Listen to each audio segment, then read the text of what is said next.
Habari zenu. Mnataka niongee Kiingereza, Kikuyu, Kiswahili, Kimasai, Kimeru ama gani? Zote naielewa. Ama Kimeru? Muriaro, Muriega, Muga. What everybody is from the other side of the mountain. Don't worry, I will take care of your interests. So let me welcome the elders who are coming in, and the young men like him. And this gentleman here, I don't know his name. You kijana anatoka nje. Yes. Hiyo tutaongea. So I'm just waiting for a few of you to sit. Then wakikaa chini tunaongea.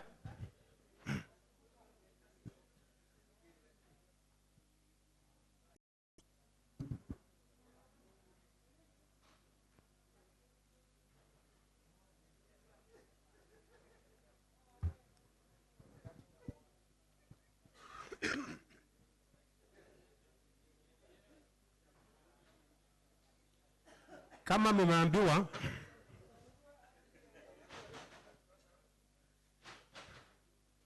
mumeambiwa na MC, were you born there? Dhika. Who was born around Dhika? Kakuria huko. You are born there. System. What are they telling us new? I think we are more advanced than we thought. So when people tell us that we are not doing very well, don't believe them. Because we used to do very well and we can do very well. So the traditional system was very okay, very self-sustaining. And that's why you are long enough to give birth to you and your grandparents, and that's why you are still here, because the society was self-sustaining. Anybody from Kinagop here? Kinagop, Kipipiri? Anybody was visited there? Because it's around Kinagop, around 1940. And you can see this forest. You can see this forest here. And you can see these cows here that belong to a Mzungu. I don't remember who took that photo, but I'm very much interested in that slope and that forest. Last year, I took the same photo. Unaona, can you see the forest here? Unaona nini? Mashamba ya watu. Yaani pahali kulikuwa forest, sasa ni shamba. Naweza kuuliza, sasa mkimaliza hii, mtaenda wapi? Ama mtaenda biguni? Keep that photo in mind as we talk about investment. What about during colonial era? Kuna mtu yote alifanyia mzungu kazi hapa? Kuna mtu yote alifanyia mzungu? Asema mambo ya huko during colonial era. What you did? Wapi? Mzungu alikuwa kitwa nani? Gordon. Hapo chini. Very good. Nani mwingine? Nani?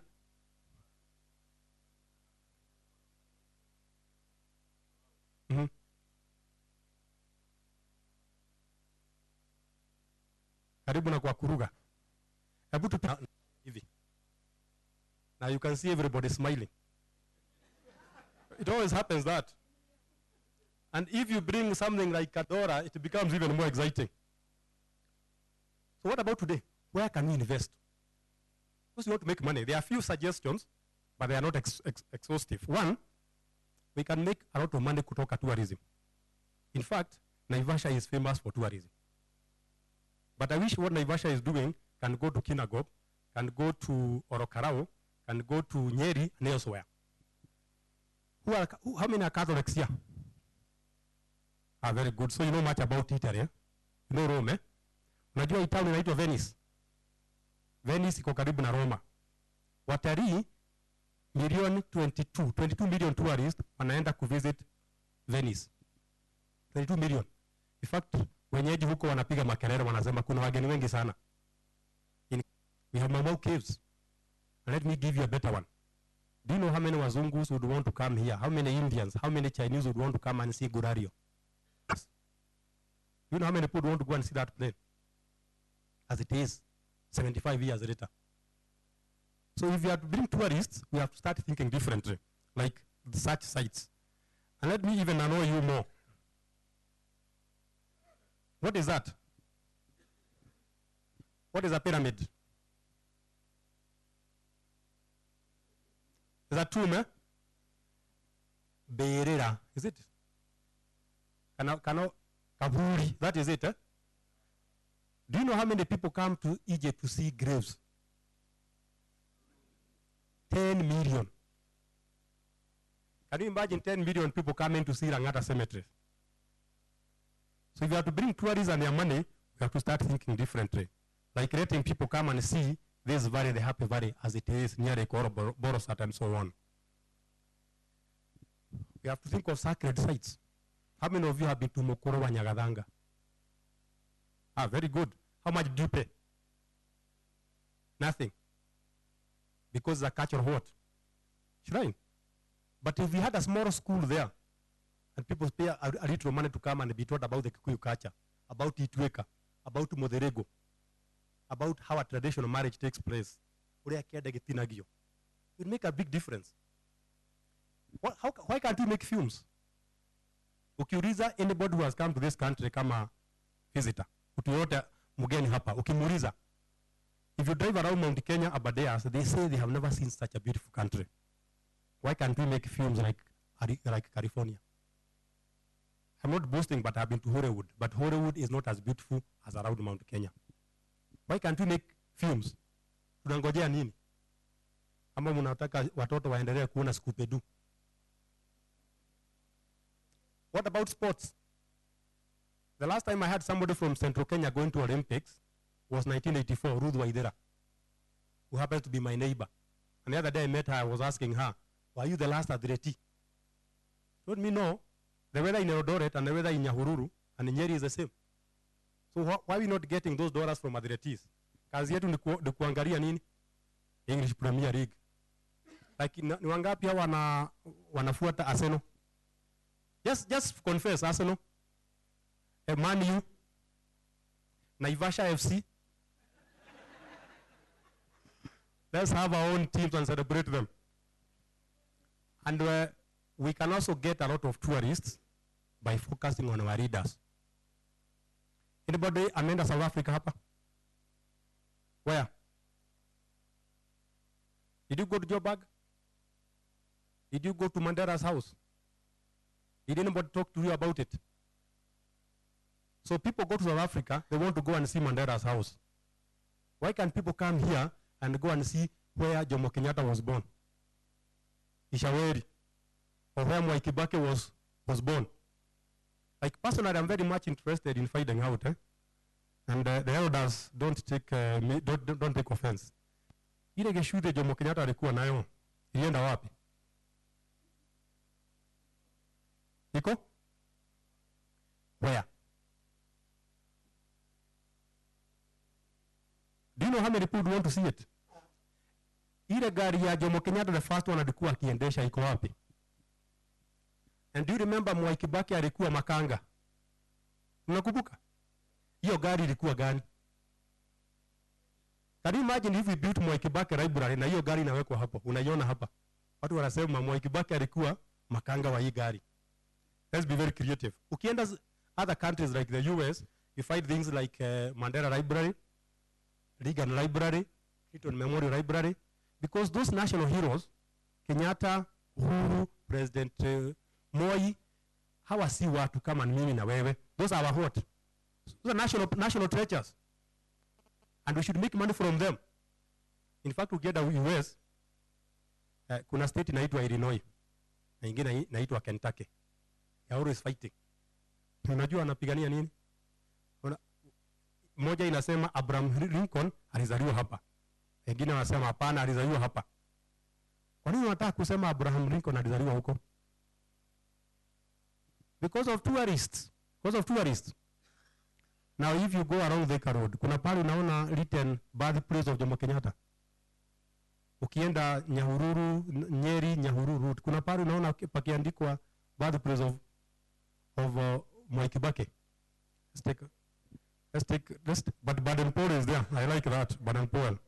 That's the Happy Valley. I've talked about it. Anybody who has seen that house? Where? That's not Dedan Kimadi's home. Morengo Stadium. I think the people I'm talking to are not Kenyans. Yes. Yes, Wanjohi, just before you go, start going up Shamata. That's where the house is. The last time I visited that house, I found chicken inside. Even some goats. It was somebody called Gibbs. Here the mirror was around there. But this was owned by somebody called Gibbs. So why can't we turn these such houses into tourist attractions? People come and pay top dollars to see these houses.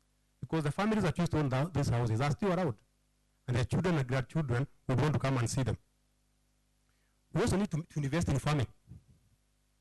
Nowadays, one of the biggest problems in our health is that people want to eat organic food. Be it what? Fertilizers and so on. So if you can grow organic food, you're in business. Why do we import fruit, apples, for example?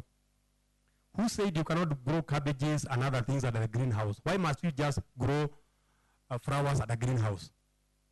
Why can't you grow anything else there? And I was very happy to find there's some winery in Naivasha. Eh? You know there's a winery here? You know wine inaitwa Naivasha? Yes, very good progress.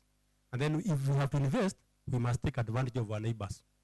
Ugandans, Tanzanians, Somalis. They are trading partners. We'll talk about that later on. What about water? There's so much water around Mount Kenya region. Do we make money from it? I know there are a lot of politics around water. But if you go to California, you find water coming from Nevada, coming to California, 1,500 kilometers away. That water is used for irrigation and other purposes. So that's an abundant resource in the Mount Kenya region, and you think how you can make money from it. What about health? Why do we go to India? Can you imagine if we had good hospitals in Mount Kenya region and people come there and they pay money? South Africans come there, Ugandans come there, Ethiopians come there, people come from US and so on, they come and we treat them. They bring their money. What about education? I hope you're aware that ukienda Australia, the second biggest export in Australia is education. People go there, they study, and they pay money.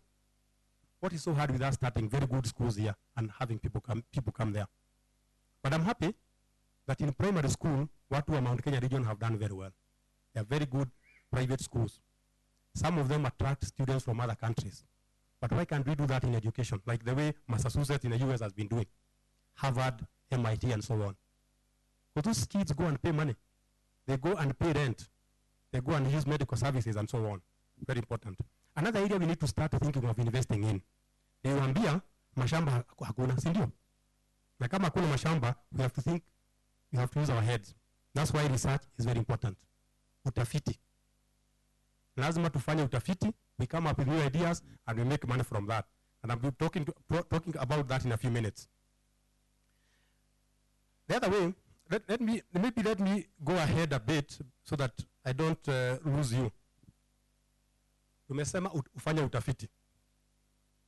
Kama hiyo inaitwa hapo. Kuna mtu ana iPhone hapa? You can show off iPhone, show off, intimidate, brag. 1, 2, that iPhone. Hiyo in Phoenix. Nataka iPhone. Okay, now move, turn loud. Is number what? iPhone 5 or 6? 5. That's good. It's still an iPhone. How much did it cost you? Ulipatiwa kama gift. Very good. Now, the company that makes iPhone, Apple, believe me or not, maybe I should talk in mother tongue so that you get what I'm saying. Kwa miezi tatu, between September and December 2014, they made a profit of 18 billion. $18 billion. If you translate, that comes down to what? 1.8 trillion Kenyan shillings. In how many months? From one? You may not understand what I'm saying. No, talk about Rajigua. 1.8 trillion nedo.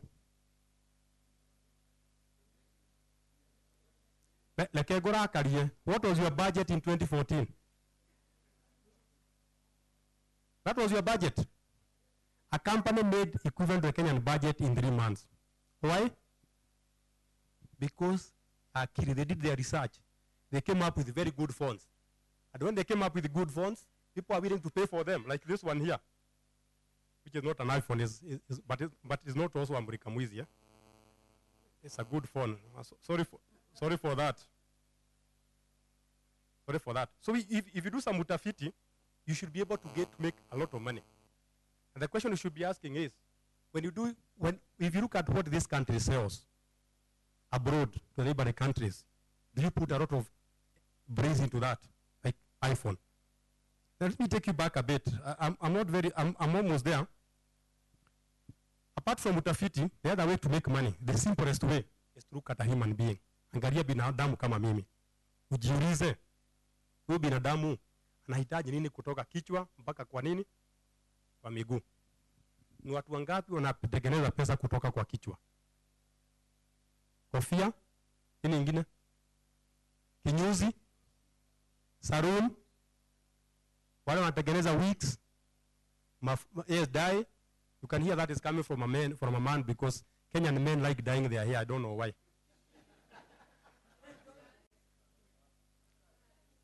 They don't want to appear old. Now let's go down to the face. Spectacles. What else? Shaving machine. Shades. Earrings. Colgate, very good. Lipstick, that is from ladies. Eye pencils.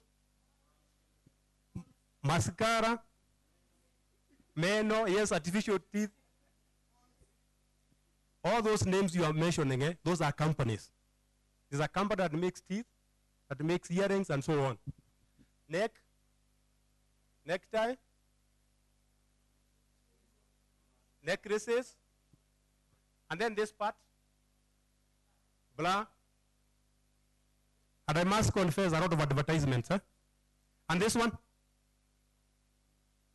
all the companies, all the hotels are about what? Tumbo, the Tumbo minister, somebody calls it. So I'll go just past my belt, jump my belt, nienda kwa miguu.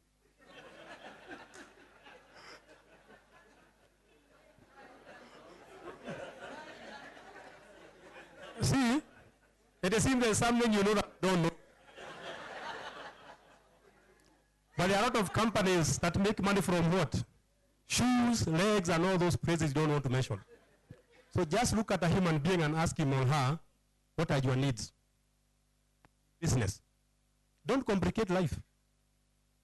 Any business you see people doing is about satisfying human needs. You do not even talk about what? The mobile phone. People want to talk to each other. Very simple. And you're in business. So this is a greenhouse around Naivasha, not very clear. And you can see here we have not been doing a lot of utafiti in this country. That's what is annoying me. If you look at this country, if you come up with a new idea, you're supposed to protect it.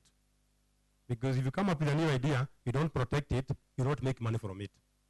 So you protect it using a patent. And you can see in Kenya, we have not been doing very well. The highest number of patents we got 1 year was about 80. And all of them were from what? And residents. No wonder any time you call a political party in this country, what wataenda? Because you don't have time to think. Why are we letting other people come up with new ideas? They come and sell them to us. We need to do that. Look at this country. South Korea. Can you see the number? 80,000. Are you surprised that your phone is Samsung? And your car is Hyundai? Are you surprised? And your washing machine is LG? Are you surprised? Watu wanafanya utafiti. And the population of Korea and Kenya is about the same. We have to start thinking a bit harder. And look at those countries that come up with out of utafiti. China, Japan, and US. 3 biggest economies also put out of money into research and development. And they protect those ideas. Let me be a bit faster. Why don't we invest? Let me just provoke you. One of them, those who are not invested is because of politics. And please don't get annoyed.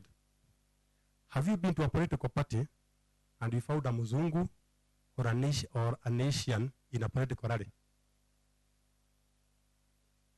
Have you found them? Wanakuanga wapi? Investing. Wewe kazi yako ni kupiga mayoe. You have to stop joking. Then narrow-mindedness. We don't want to leave our village. Tunataka kukaa huko tu. We talk about Mama Kamau's kiosk, Baba Kamau's kinyozi. We don't want to leave. If you check in your village, the people who have invested very well were not born there. Is that true? Walikuja. Na hata ninyi, if you have done very well in business, you left your village. True or false? Get out of your village. And please, the other reason why we don't do very well is because of jealousy. Kuna swali nauliza hapa, kama your neighbor ana kabuzi, ungetaka nini ifanyike kwa hiyo buzi? Ichinjwe? Ikuliwe Christmas? Hautaki kusema unataka izae mapacha? I know what you are not telling me directly is, hiyo buzi kama hauna yako, ungetaka ifanye nini? Ikufe. Ikufe. That is a problem we have in this country. Instead of supporting people who are doing very well, we pull them down. People don't do that in other countries. You try to do something good, people support you, your neighbors, your friends, and they make you succeed, because if any one of us invests and succeeds, we all succeed. Because that guy is not going to employ Ugandans. At employ nini? Your neighbors. And of course, inequality is another. Lack of synergy. Unafanya kitu kidogo hapa, CDF wanafanya hivyo, governor anafanya hivyo. Each of us end up doing something very small. Why can't we put that money together and do something big? One possibility. And inequality. We must take advantage of the rest disadvantaged. Kuna watu nini wanyonge? Some of them have very great ideas. That's why we need bursaries for the kids who cannot afford to pay.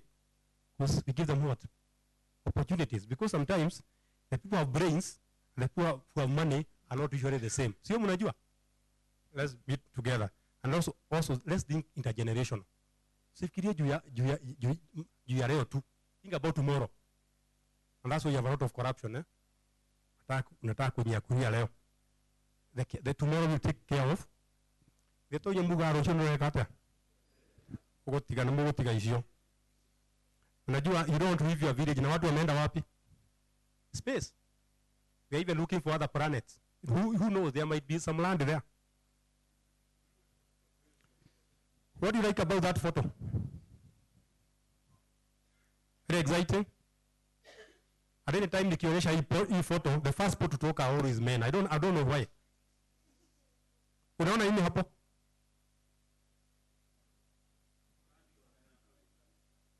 Unaona nini? Who are these? Let me save you the time, Huyu msichana anavaa nini? Why is she not wearing Kenyan flag? Or Ugandan flag? If you have to invest, we also have to be a bit patriotic. Because all the problems we have in this country are not brought by Ugandans. They are brought by who? Kenyans. They are your friends and your neighbors. In fact, nikija gishagi yenu, wezi wote mnawajua. True or false? Hata hawakai hapo. If they stay in Nairobi, we mnajua wote. But do you tell us who they are? No, in fact, there is a very interesting term. Kama mtu ni mwizi, unasema nini? Unasema ni mwizi? Unasema nini? Sio nembo shalimono. Unasikia? We have to be patriotic. The positives, what is good about investment, very quickly, the weather. Anybody who has ever lived through a winter? Kuna mtu amekaa winter? Where? Midwest US, Minnesota? So you know what I'm talking about, where? Britain. Where Britain, don't talk. There's no winter there. The rest, we just see the counties, this side. Where? Yes, Mr. Kenoria. We haven't met for a long time. Manchester, the winter is not that bad. But in New York, I can agree with you. The rest of you? Okay, no.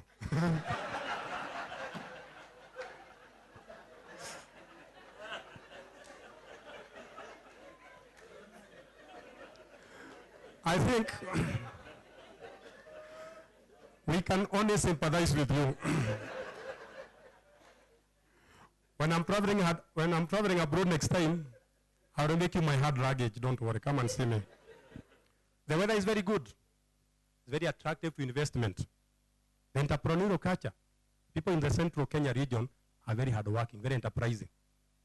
That's connected with the personal responsibility there. They don't wait for the government. You see what you can do by yourself, what you can do for your children, for your family, and so on. And proximity to Nairobi, which is a very big market. Because investing is about having a market. And you're very close to Nairobi. So you have a very big market for whatever idea that you may come up with. And internationalization. You have had people saying here they have traveled abroad. That means you can get ideas from other countries, come and put them here. A very good idea is, you know this eco-toilet, mobile toilets? That's an idea somebody brought to Kenya and he has made a lot of money. Unajua Esther Pasadis. And she came up with a daughter, right? She made a lot of money. So travel around, get new ideas, come and implement them here, and you make a lot of money. And of course, we cannot stop there. There are other ideas. Anybody who knows that place? Anybody from Embu here? Embu? Who? Do you know that shop? Is that Kidemo? You have seen it? Yeah, that shop used to be owned by my father in 1959. And then he sold it. So maybe I'm here because my father had traveled a bit. He don't stay in his village. We shall be talking about that later on. But I'm just about to conclude. What is the greatest investment you can make? Most people think the greatest investment is about what? Money. But let me tell you, money is good. But the most important investment is you invest in the next generation. And that's where people from central Kenya are lagging behind. If we bring up responsible kids, we are going to have continuity, succession. You build wealth, you take it to the next generation, and to the next generation. You know, some of you will be surprised to hear. Unajua gari inaitwa Ford. Do you know Ford is a family company? Have you heard of BMW? BMW is another very well-known private company. So we want continuity, because if you have responsible kids, if you invest in the next generation, there will be prosperous families, happy families. That is to ensure long-term investment. Let me provoke you in the next 5 minutes, then I stop. There's some data here about percentage of birth to unmarried women. If you take 100 kids who have been born, how many of the mothers will be unmarried? In Iceland, it's about 66%. I don't care about the other countries, but look at Japan here. It has the lowest level of kids born to unmarried mothers. And please, let's connect this. Are you surprised your car is Toyota? Are you surprised probably your computer is Toshiba? Are you surprised? Because if these guys have very happy families and they are assured of continuity, they don't have time to think and come up with new ideas and invest. What about in Kenya? What percentage of kids are born to unmarried mothers? Particularly in central Kenya. And by the way, I'm not looking for votes, so I can tell you anything. I can annoy you because I'm not looking for votes. If you go to the US, look at our brothers here. 75% of the kids are born to unmarried mothers. Are you surprised? Those are among the poorest people in the US. Black people. Because you don't have a stable family, there's no continuity, there's no stability. You don't have time to think and plan. And some of you might have come from single parents. Don't worry, because that was not your mistake. But we can rectify that. Look at this data. I'm just about to finish. 78% of inmates in 2 Kenyan prisons grew up in homes without a father. So if I could talk to one of the key policy makers in this country, I would tell him, don't recruit more policemen. Just recruit more fathers into what? The families. That's what the data is saying. I'm just about to finish before I annoy you most. My friends from central Kenya, we have names like Kamau Wanjiru, Joro Wanjoki. Have you heard of Achinga Koth? Have you heard of Mutua wa Mwikari? Have you heard of a Buduru as Ainambu? So if you want to invest, you must give the next generation confidence. Do you ever worry about the kid when a kid is called the mother's name? I'm telling you, I'm not looking for votes, so I can tell you whatever I want. Why do we give our kids their mother's names? Why is the father? Do you worry what other communities say when I go and tell them I'm called Iraqi or Wangari? And by the way, traditionally, this was as will tell you. Wakari najikuna. When I want to show off, I used to say, you used to call your mother. You remember? When you, we used to joke, but now it's become the reality. And this is something we must address. In fact, I would demand, Chairman, even if a son is not marrying your daughter, let your kid have a surname. Finally, it is very easy to invest. Get the idea. The starting point is not money. Get the idea. A phone is an idea. Bottling water was an idea. 20 years ago, there was no bottled water in this country. You remember that? But somebody came up with an idea. This LCD was an idea. When I was in school, there was no LCD. I would talk and talk. But now there's an idea. Come up with an idea. Why? You have heard of this, eh? So if you come up with an idea, there will be a lot of people coming to help you. 2, start early. The same way you the earlier you start your marriage, the better sometimes. Now, Bill Gates, he was 19 years when he started Microsoft. Facebook. Zuckerberg, he was 23 years when he started Facebook. What is Kenyan kids aged that doing? You read about them taking drugs, taking pombe, and so on. They should be the people starting businesses, because that's the best time for them to start businesses. And please start. Don't dream. Business and investing is not about dreaming, it's about starting. It doesn't matter how small it is, start something. With the time, it will grow with you. And finally, make the world your playground. Like the way Koreans have made the world their playground with their products. Americans have done the same, the Japanese and so on. And now the Chinese are doing that. And of course, if you want to invest, be patient. Rome was not built in one day. I was not lecturing to you. I was just provoking you. So let's now talk to Onge Waranirie. Santi.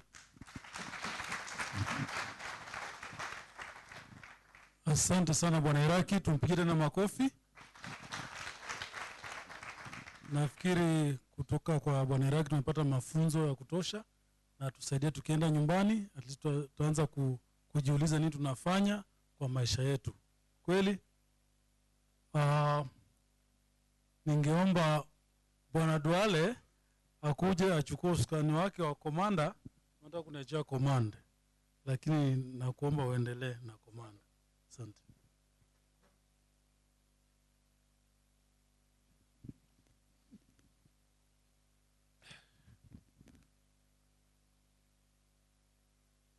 As we said earlier, if you have any questions, comments, there'll be plenary at the end. So you can put down your suggestions, ideas, questions for that time. Now I shall invite our next speaker, who is Dr. Arthur Namu. You have seen in your program, I think for day 2. It shows 3:15 to 3:45, but we have brought it early because he was here very early in the morning with us. Dr. Namu is the immediate former chair of State Corporations Advisory Committee in the Office of the President. Currently, he is the Secretary General of Gema Cultural Association. Mnaijua hiyo?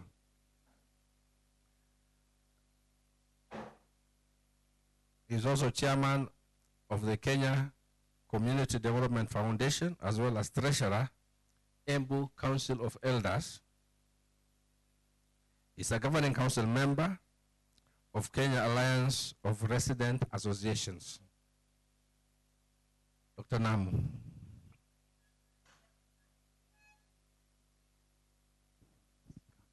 As Dr. Namu comes, I would like us to carry this conversation. So I'll give you my number, 0733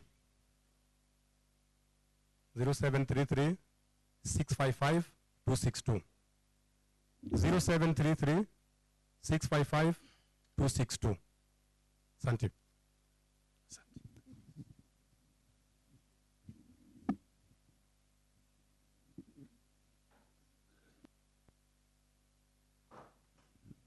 Good afternoon. Muyaro. Muriega. I hope so. First of all, I want to, I don't know whether the chairman is around, but his officers are here. And I want to congratulate the chairman and his committee, because I have learned a lot of things in the last 1 week about what this particular committee does. Simesoma mengi. I think it is Hosea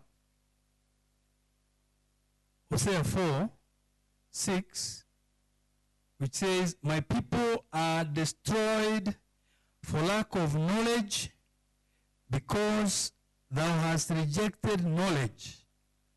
I will also reject you, that you shall not be my priests, seeing that you have forgotten the law of my God. I will also forget your children." So I think the most important takeaway of what chairman and his committee are doing is to educate us so that we know a lot about this area of citizen participation, or the participation of citizens in their security. I'll tell you, I have learned a lot, because I think it's not a criticism, but it's probably speaking the truth, that perhaps we do not say much of what we do. We do not talk enough. In fact, it's only this year that I have seen, through the advertisements that are coming on TV about the presidential delivery unit, now we are beginning to understand what is going on. I think the committee should tell us more of what is happening. And I'm happy to be part of this process. Today, I've been asked to speak for half an hour, and my topic is the centrality of culture and family unit in Mount Kenya region, the present status. That's a tall order. One can write a book in talking about that particular topic. Culture is a way of life of a people. It encapsulates all the things Dr. Iraki has been talking about, but more importantly, things like language, cultural norms, and practices. Among the people of Mount Kenya, the family unit, as you have been told by the chairman, and culture are the centerpieces of their existence. The individual person, right from birth to death, was formed by cultural practices within the family and community, and in our area mainly under God, all powerful, all prescient, and all present in the lives of our people. I will address this question from the viewpoint of Embu, from where I come from. And as I speak, many of the things I will say will make a lot of sense, because Embu, Gikuyu, Meru, they are literally cousins. And you will be able to, many things I will say will resonate if you come from Kikuyu land or you come from Meru. There is no doubt in my mind that the family units and culture have been under constant and growing attack from foreign cultures and values, right from the day the white man set foot in this country. And I'm not suggesting that everything that the Mzungu brought was necessarily bad. But the truth of the matter is that the development of our people was arrested by the interruption that came through colonialism.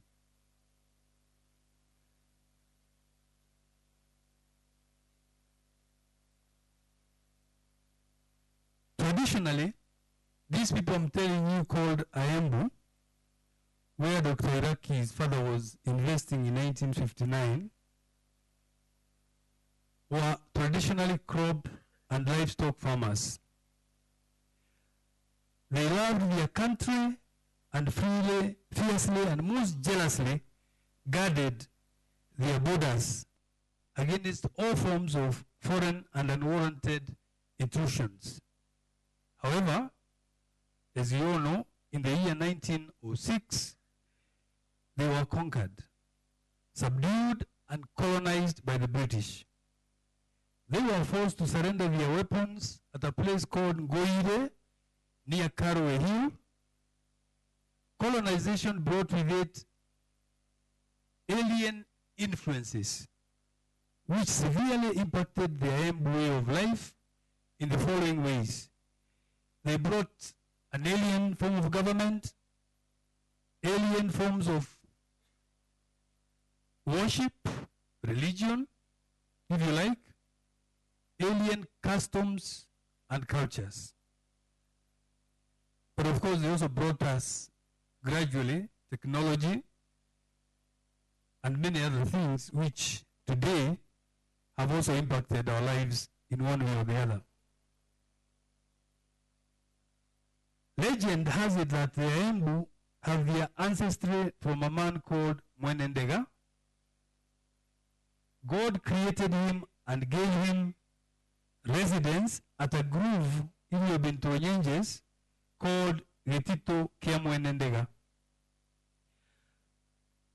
Later on, God provided him with a pretty woman that he found placed on the banks of a scenic stream near his residence. Mwenendega picked her up, took her to his home, and he called her the Ara Kana Veta. This is part of our mythology. But as you know, a people without history, they are what? They are lost. The Embu have two major clan groupings.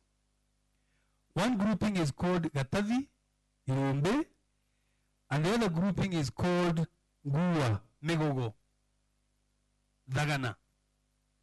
The Gatavi grouping consists of 16 clans, namely, I don't know whether they will make sense to you, but I'll still read them out.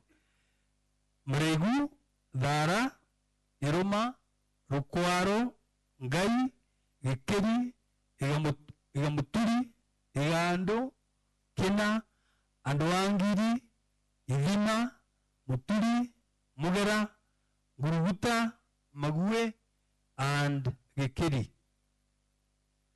The Nagana grouping has 11 clans, namely Gishuko, Ruamba, Igamatao, Andoanjoke, Andoamudanga, Kamuvea, Kidami, Igamushika, Igambui, Andoaga Kadosi, Andoambogo, Andoambugi. I come from the Igamatao clan. Whereas people recognize the clans, where they come from, in Embu, side of Embu County, they don't play a lot of role in matters politics like in some places in the country. Now the reason I have told you about the clan is that even as we reflect about the status of culture in our country or in our area, Mount Kenya, it's important to know that there was a structure before the Mzungu came. And those structures, I'm sure in Kikuyu land, you do recognize they do exist. And I'm happy to be with that, here with us when I look around. Wazees from Kikuyu land who we have met in many places, who are trying to introduce many of the customs that have gone by the wayside. Kiama, I believe, Kikuyu Council of Elders. We have Jorincheke, and in Embu now we have Embu Council of Elders. Culture and religion.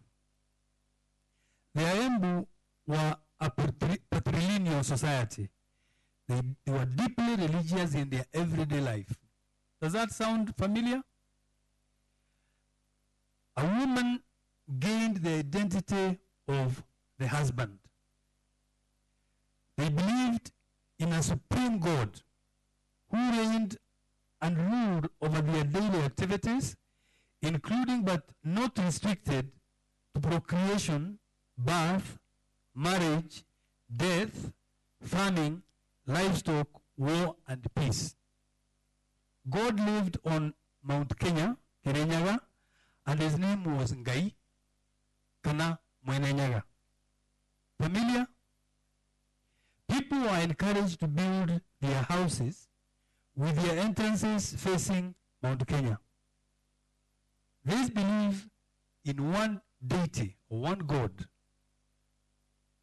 perhaps explains why it was easy to embrace Christianity. But as you know, Christianity, although it was brought by the Mzungu actually borrowed this Christianity. Si mnajua hiyo? Christianity came from Palestine. Mzungu alikuwa na dini sijui na I think he had about 26 gods, something like that. So when he came to this country, he found people who are very advanced. They believed, they prayed, and they had a God. One God. And I think when you look at the commandments in the Christian church or in the Bible,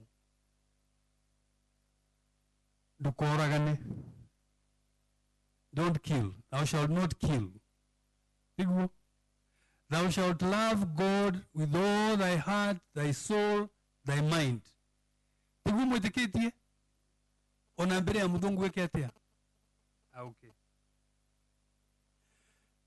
That is why perhaps Kendi, it was hard for us to become Wendi because there are many gods. But for us, it was easier to embrace Christianity because we believe in one Almighty God. However, of course, that has its own problem in the way it was introduced. Fragmentation in the Christian organized churches has created divisions that have divided families, sometimes caused unnecessary tensions between people, even from the same family. I'll tell you a small story. One day, my maternal grandmother visited me in Nairobi, and the word maternal, you now know, and I'm the second born, you can even tell, therefore, I'm named after her husband. But she visited me, and she saw me take a glass of beer. That lady, from that day, she decided she would never take anything from my house, from any vessel. She was Anglican, Simwes. We were Catholics. Now, she loved me otherwise, and she of course said, this is in mambo ya kukaa town. Inafanya mtoto wangu aharibike. But it's because under the Anglican Church, alcohol, those people who take alcohol are consigned to other places. And they looked down upon Catholics as people who are drunkards and so forth. Prayers and sacrifices were made to God regularly. In good times and in bad times. In times of plenty and in times of scarcity. In times of disease, drought, famine, natural disasters, and calamities. Selected elders were empowered to perform the relevant ceremonies and rituals. These were performed at chosen selected shrines, sites, prayer houses, and groves. Regrettably, most of these shrines and groves, even among the rest of Mount Kenya, have been supplanted or rather have disappeared because land has been privatized and therefore unavailable for cultural rites. Mugumo tree, was a sacred tree. You can count them, isn't it? Because people have cut them for firewood. Some people even buy land. They find Mugumo tree. They don't really understand what it's all about. But Mugumo tree was a very sacred tree in Kiembu, and I'm sure among Kikuyu and the Merus. We should have listened more to Wangari Maathai while she was alive, because through process of looking after our forests and so forth, we could have saved some of these shrines. They are Embu revered spirits of the dead. This could bring good or bad omens depending on how the living treated the dead. Sound familiar? Little amounts of beer or millet porridge, ushuru, kananjovi, yaoke, was occasionally poured on the ground to appease the spirits of our ancestors. I think we still do that. Eh? We are still connected to those who have gone before us. Yeah? When a child was born in Embu, if it was a boy, they were given after 40 days when the child is brought out. The persons or the gifts that were given or brought symbolically were instruments that he would use when he grew up. Go,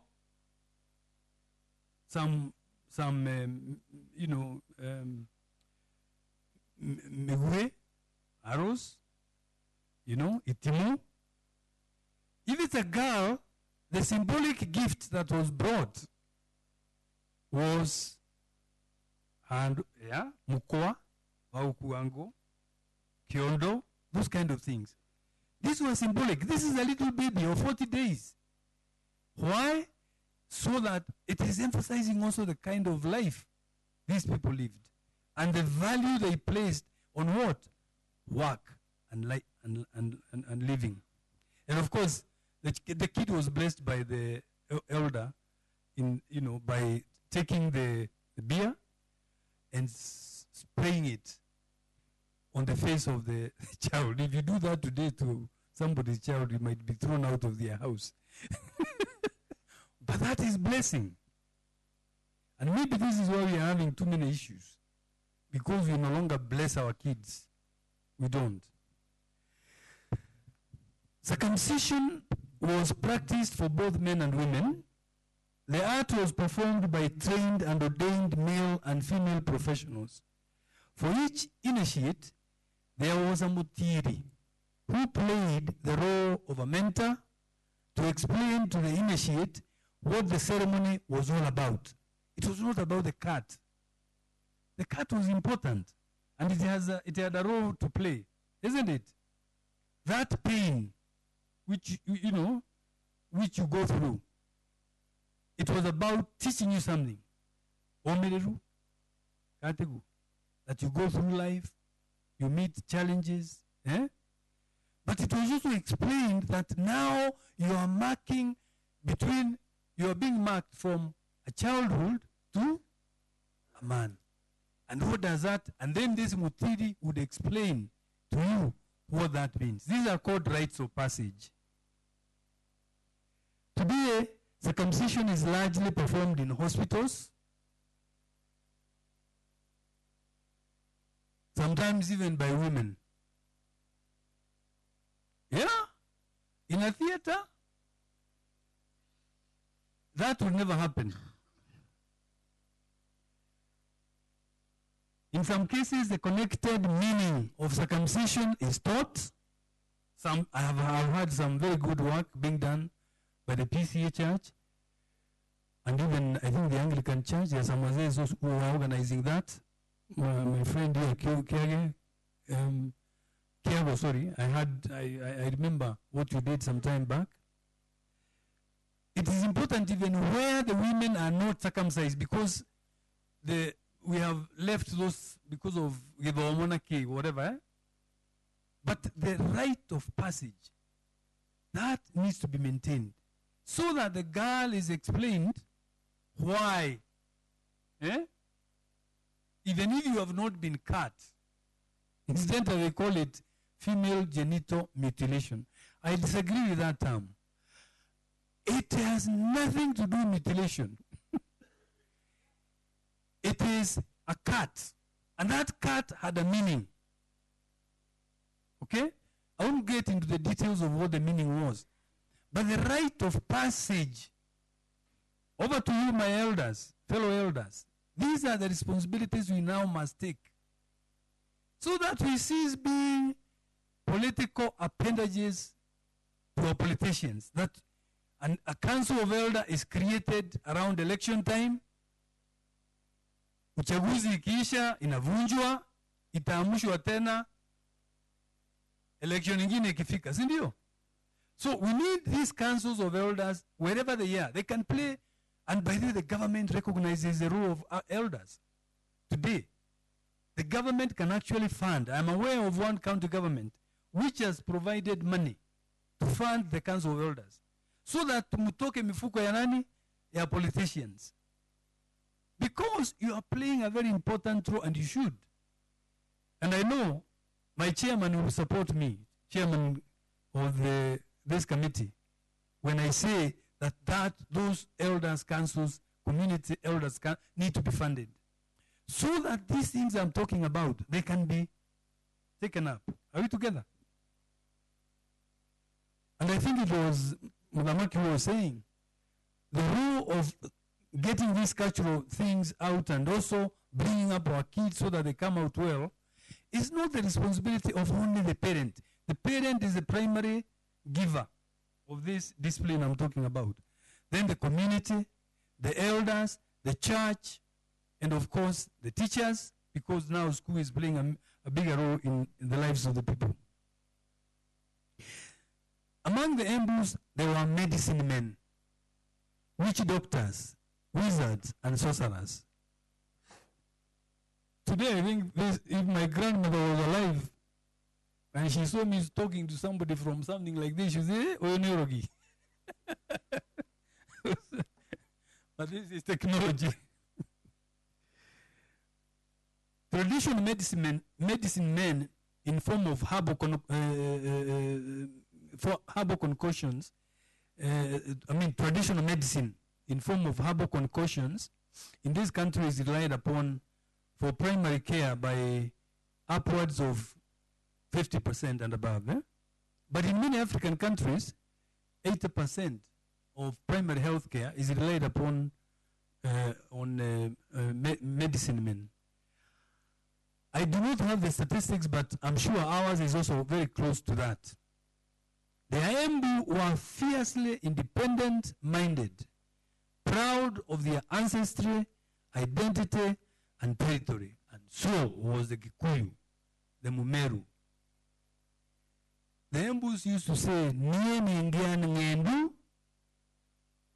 ngia ngendu. Ndirisaga kwa mondo, na ndirisaga kwa mundu, na ndirisaga kwa mundu." That ngia ngendu, I don't know, yeah, it's the same, eh? It's an expression of self-confidence. Are we together? Because they were a proud people. And that is very important.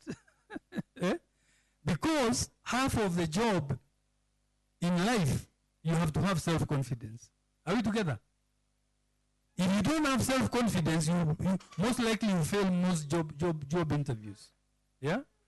And so that was inculcated in the Moembu, the Mukikuyu, the Mumeru.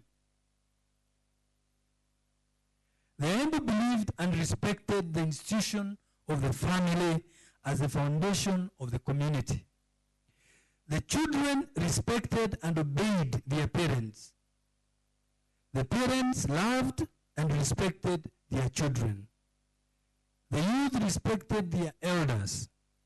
Everyone was bound by custom to respect age groups and rulers. We read of cases of children beating their parents today. Yeah? Umesikia hayo? Mtoto anashika mama yake anamtandika kofi. Eh?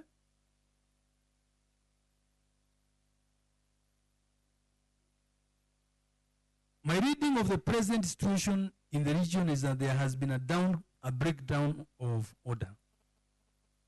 We read of cases, or as I said, of children beating their parents and also their siblings, parents neglecting their duties, abandonment and abuse in families.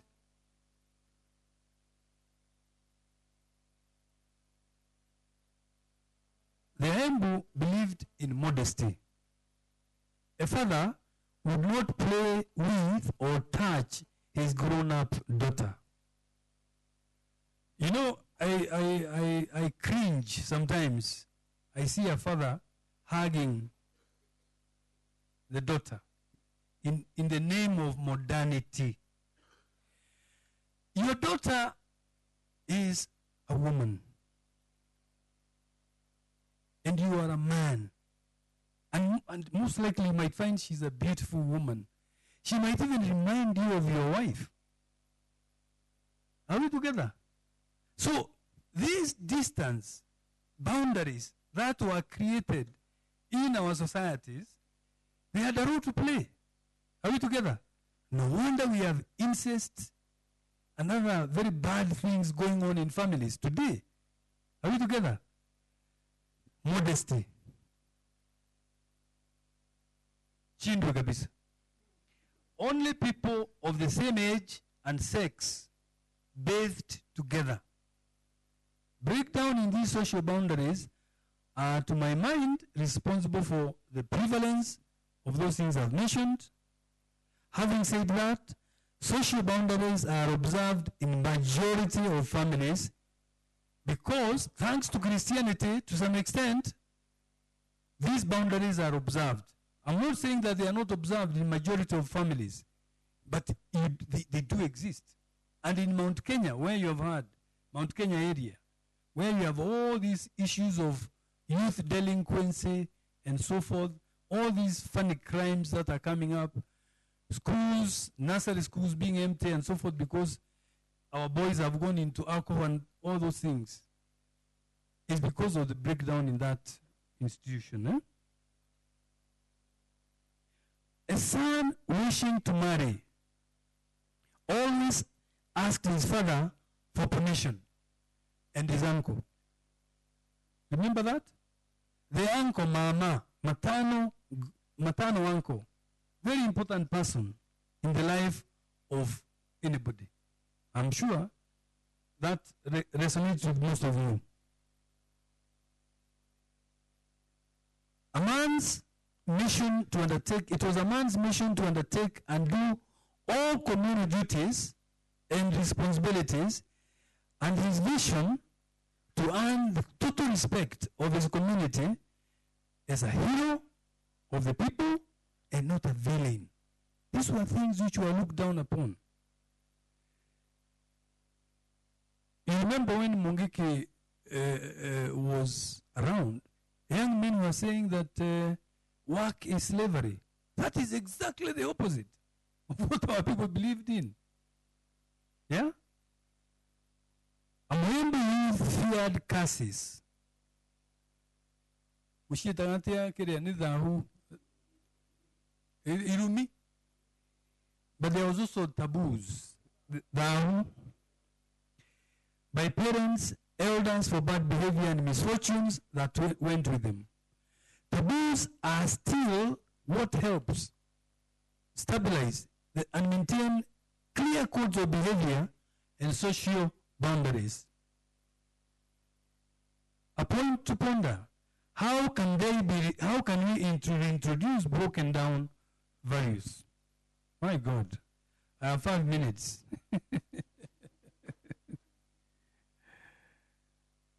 It was a duty of the youth to help the elderly to give way if they crossed the path. A youth, uncles, aunts, and father's age mates were to be given the same respect as a father. Hospitality and generosity was the order of the day. We were our brothers and sisters' keepers. If you found me eating, I wouldn't continue eating. I would share it with you. Yeah? Their Embu loved dances, songs, and sports. There were thematic songs such as those sung during celebrations of childbirth. Remember that? Marriage and other occasions like planting and harvesting. Circumcision, absolutely. Still others were for pure entertainment. Unfortunately, the themed traditional songs and dances have been overtaken by 50 Cent, Beyonce, Diamond, and all those other people. Our TV stations, if you look at the TV, sometimes it's very shameful. You see half-naked women gyrating their hips. You know, what kind of value are you telling our young people and so forth? I'm happy the government is now addressing that through the department here, Mutua, Ezekiel. The combined effect of all these activities was to unite people, promote and consolidate peace, harmony, prosperity, and security. Governance. The governance structures and systems among the Embu were embedded in their moral and cultural values. I'll quickly go through this. The boys had a 3-tier organization called Kabirigisho. The lowest rank comprised young boys and was called Kanyuto. This rank was open to the boys who had graduated from childhood sufficiently enough to dance and participate in other boyhood sports and activities. To join this rank, the candidate had to pay a bird or even a chicken as entrance fee. Then there was a second tier called Gakenda, and the grand rank comprised generation of older boys awaiting circumcision. They were called Itungati Kanagaru. The group maintained discipline and order among the boys and was de facto equivalent to almost the council of elders for boys.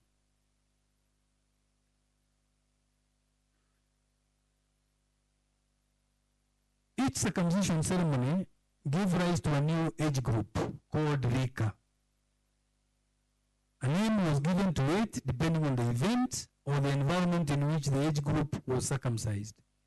Examples of such age groups include Kiambude, Kirambara, Gongi, Murigi. There were age sets called Nduke.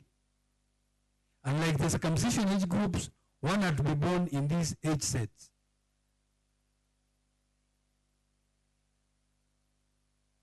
On marriage, women were organized, or let me say something about women. Of course, I said they were circumcised. But on marriage, a woman took the age set of her husband.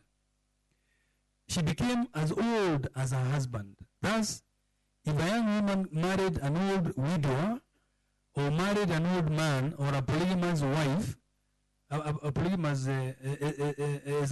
wife, that is, she became a member of the age group of the husband. I don't know whether Gikuyus have the same, isn't it? On marriage, however, the women were also organized. They had their own groups, and they were called kegoshi.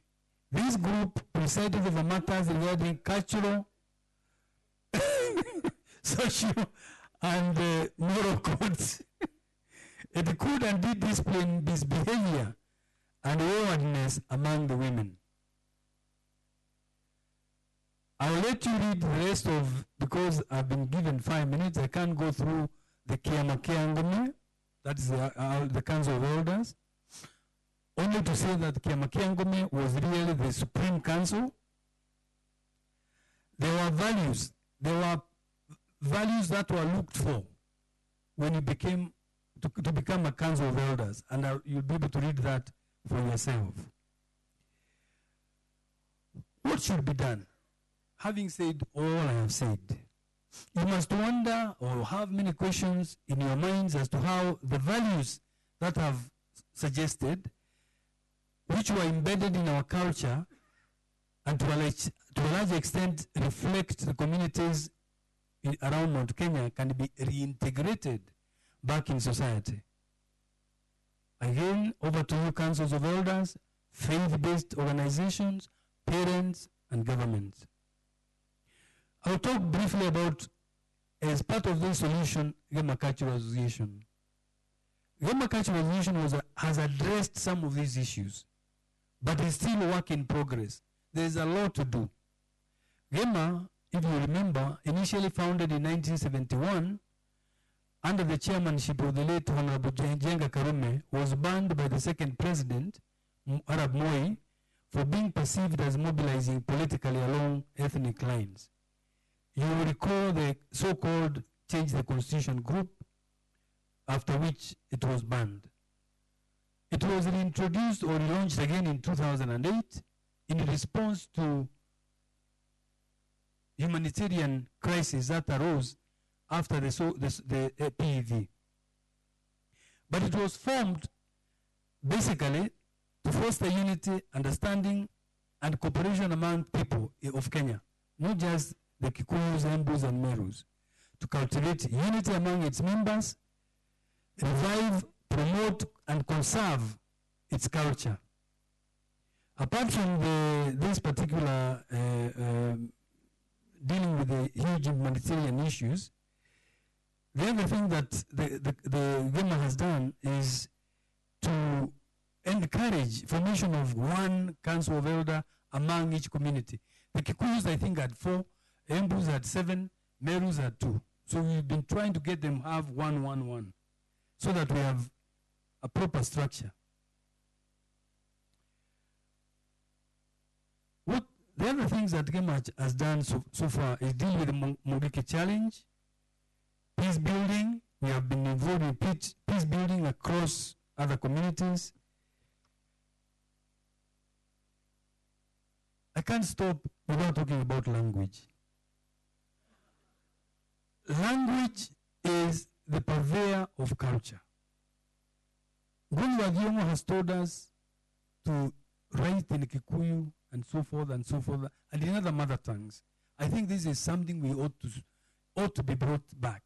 Because that pride I told you about, you are proud when you are expressing yourself in your mother tongue. Have you heard a Japanese speak English when they come here? Mbona rais wetu wanaenda kuongea Kizungu? I'm not criticizing my president. It is something which has gone on over the years. We need to have him speak Kikuyu and somebody translate. If it's a Luo president, speak Luo, somebody translate. If it is a Kalenjin, speak Kinandi or Kiturugen. Are we together?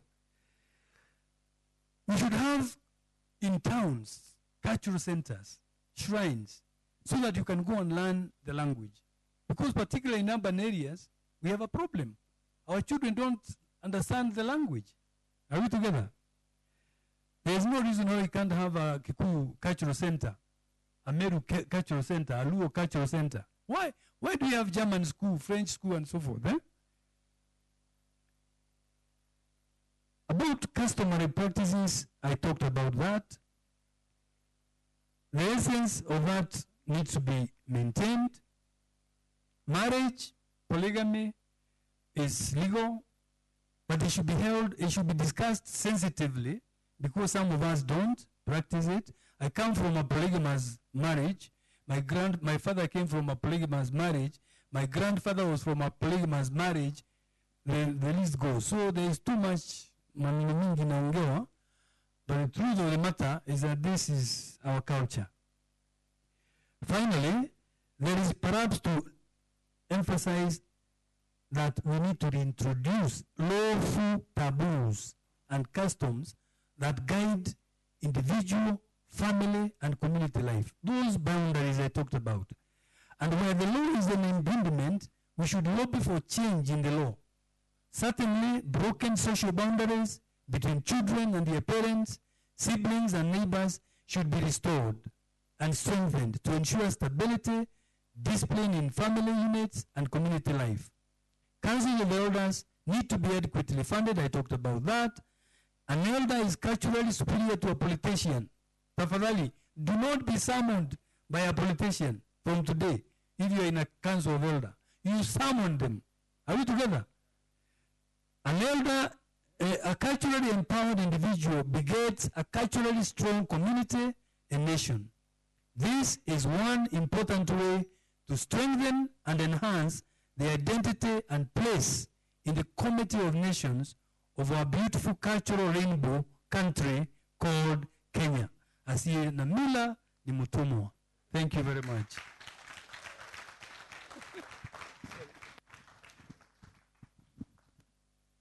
Thank you very much, Dr. Namu. Tumpige makofi mengine mazito.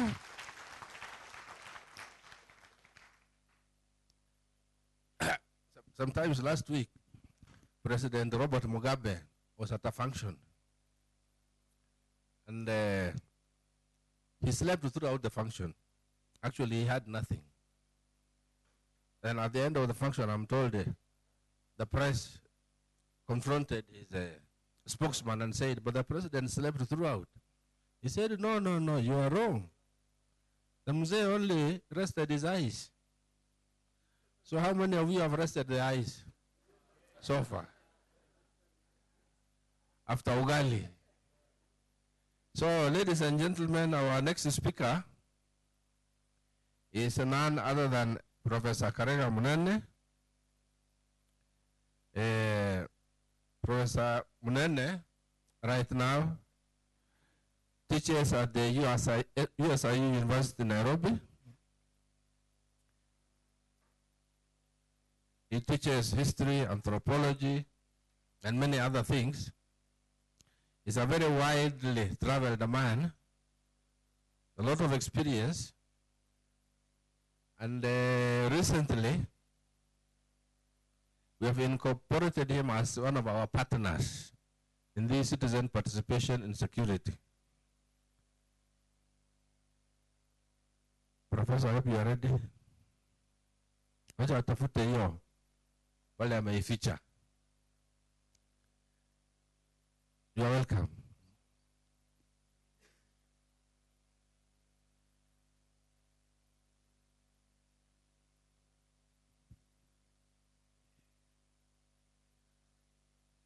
Ndamugaidia.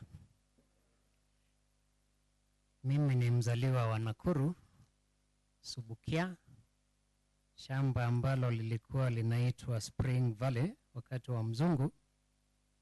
Kwa hivyo mimi si mgeni Nakuru, na nimesomea upande wa Subukia, upande wa Njoro Molo na Nakuru Town, shule ya Menengai.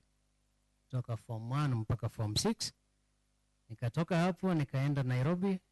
Nakuru huwa mimi nakuja kama mtalii. My interests now are in Nairobi, Kajiado, Kiambu, and Nyandarua. I heard Dr. Iraki talk about Kasuku.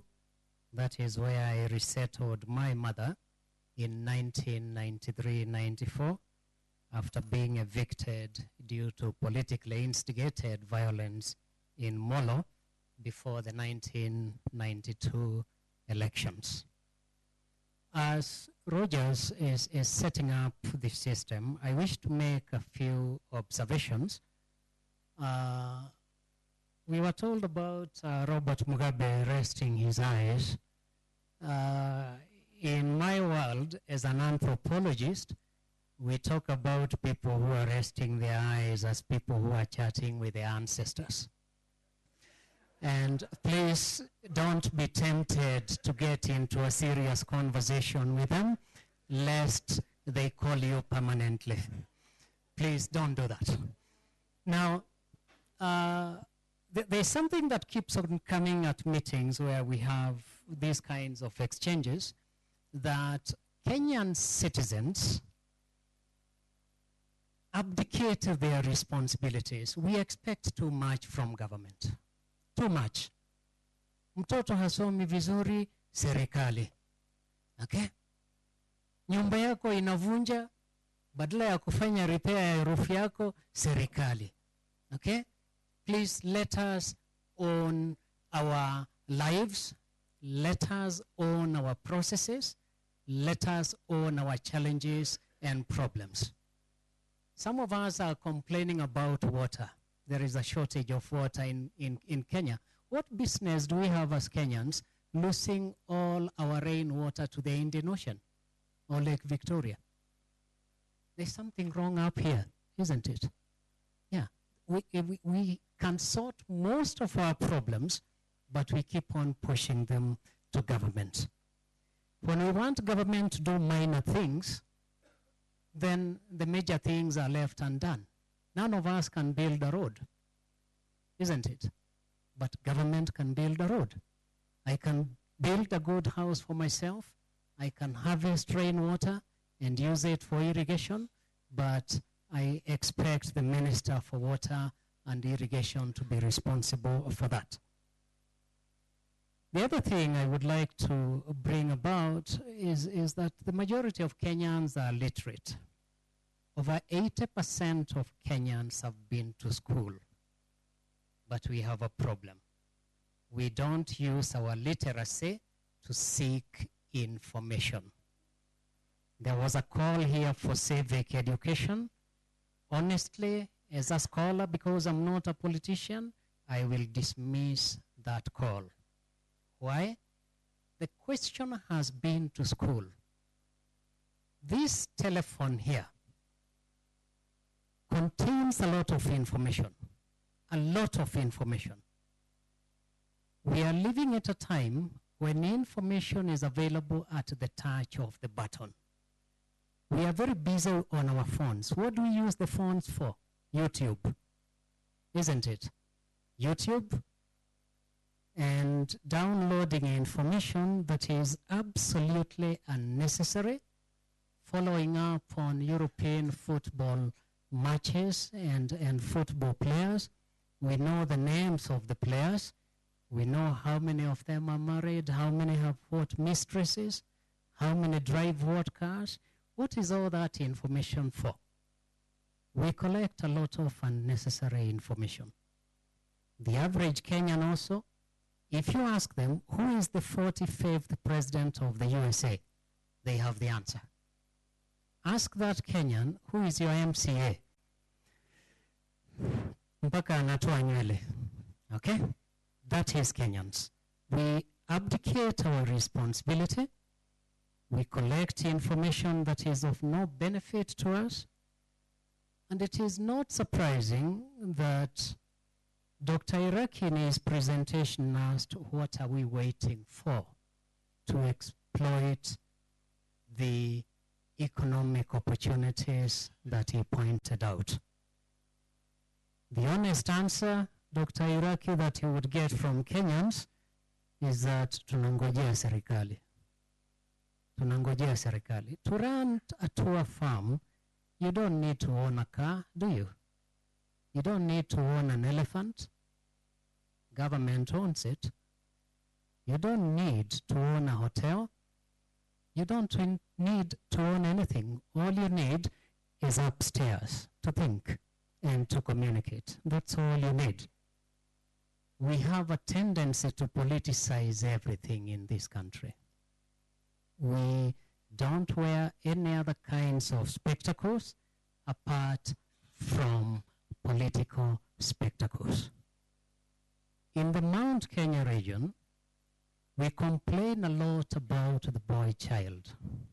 Am I right? But we are the problem.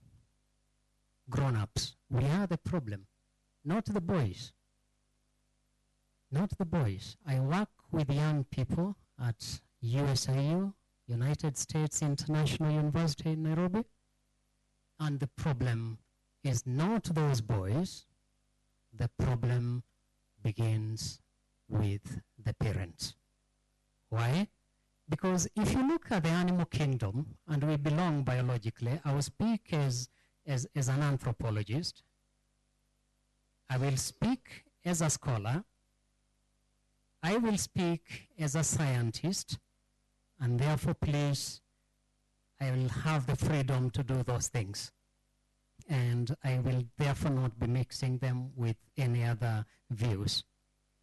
If you look at human beings from a scientific point of view, where we are classified as animals, amongst all animals in the world, the only young one that is most dependent on its parents, and in the absence of parents, on somebody who is grown up for its survival, is the human child. A cow's young one will survive without the mother. An elephant's young one will survive without the mother or the father, but a human child will not. And there is a reason. Because as the previous speaker has pointed out, human beings have culture. And you don't learn about culture and human behavior and attitudes from being told. You learn by observing. Our boys learn to be men by observing our behavior as men. Okay? And therefore, if you see your son has gone astray, please examine yourself. You are not there for them to observe your behavior. All of us here will admire Asian families in Kenya. Am I right? Their sons inherit their parents' businesses and so on and so forth. But ours, when you leave them with property, they simply waste that property.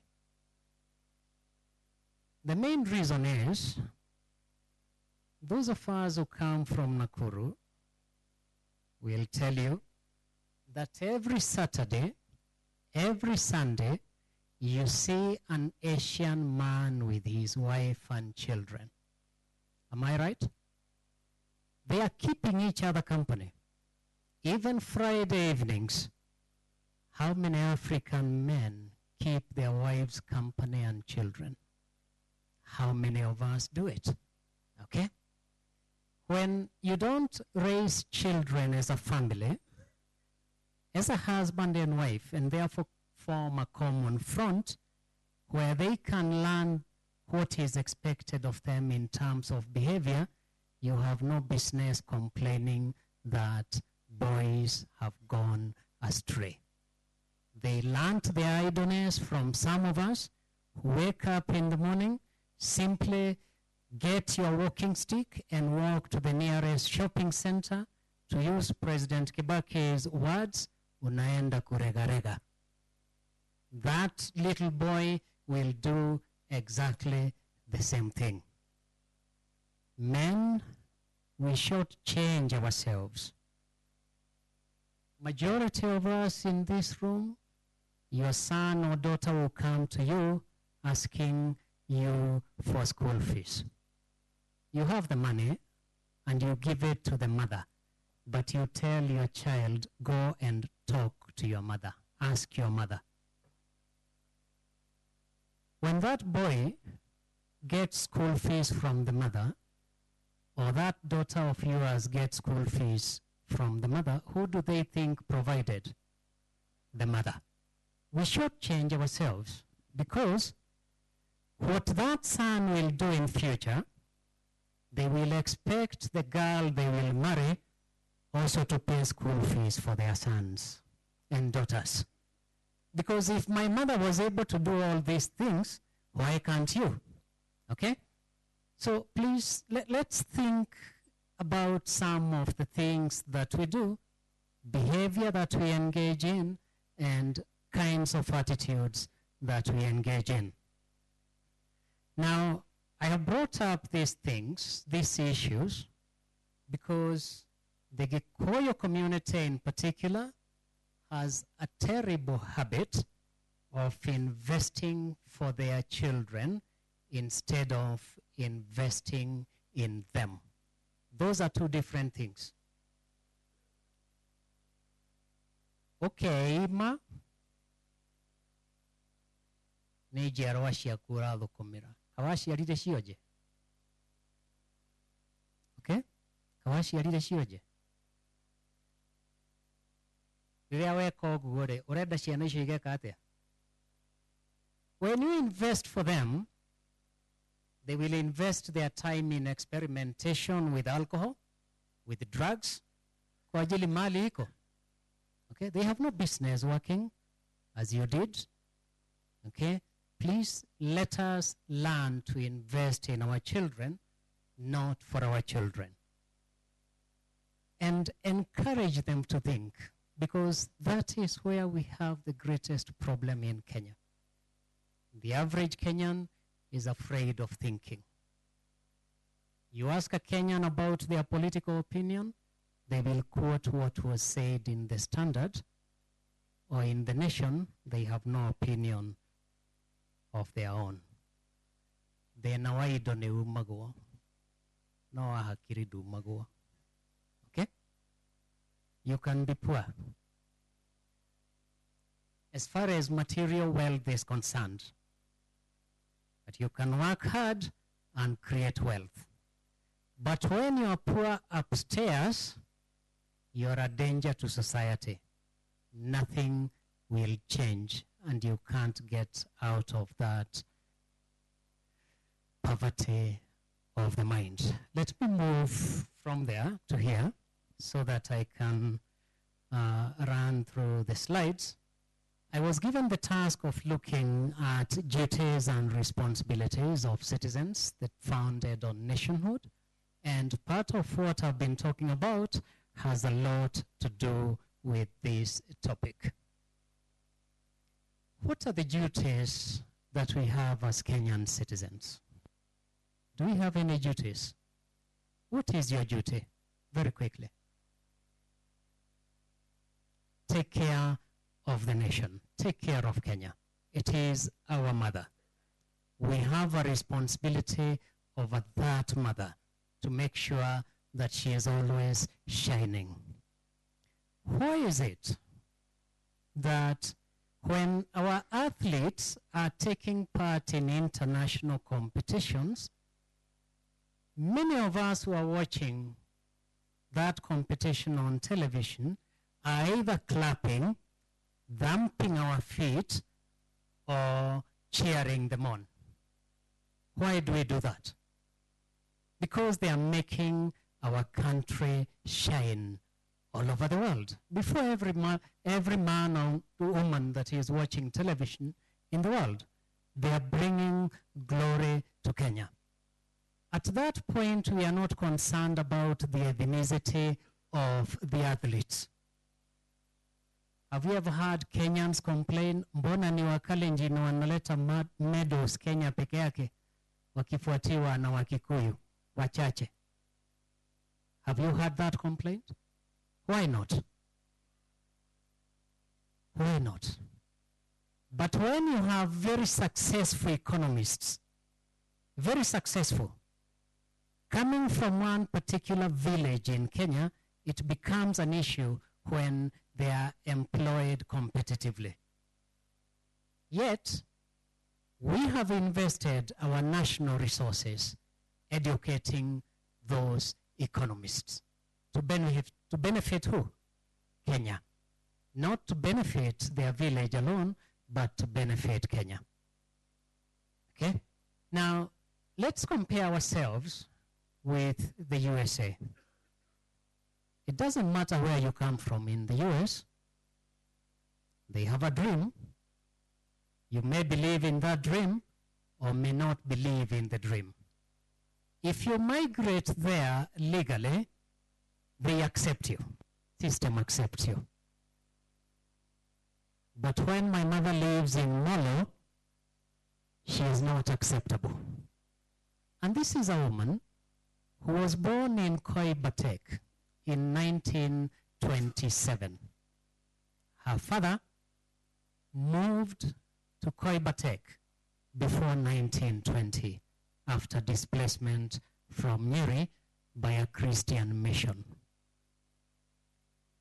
And although I have a mother who is 90 years old now, she is not accepted in her former home. Hence, moving her elsewhere in Kenya. Why?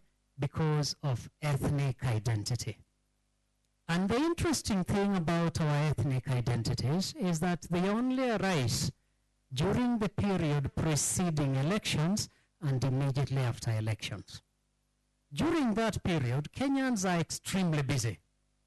We are walking all over the place, driving from one location to another to attend political rallies.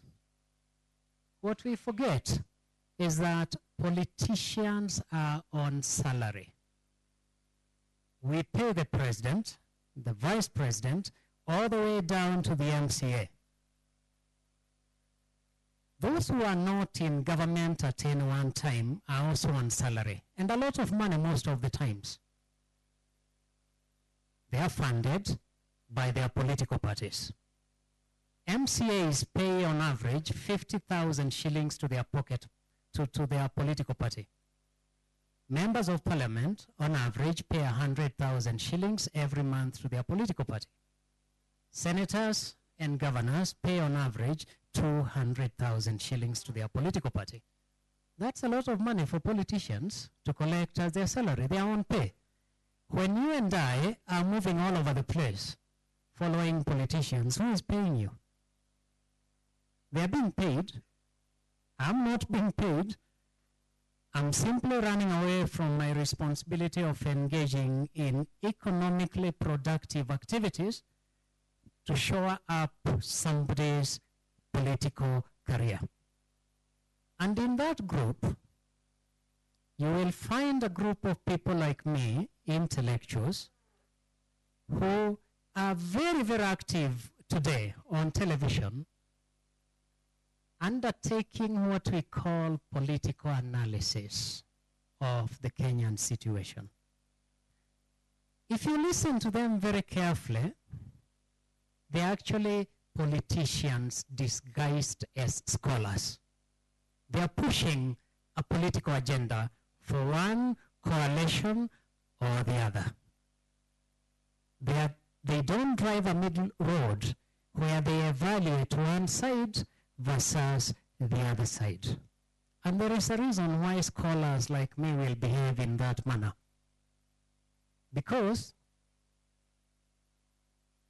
if a political party of my choice wins, and I was noticed as having been very useful to them during those analyses, I stand a chance of being appointed permanent secretary.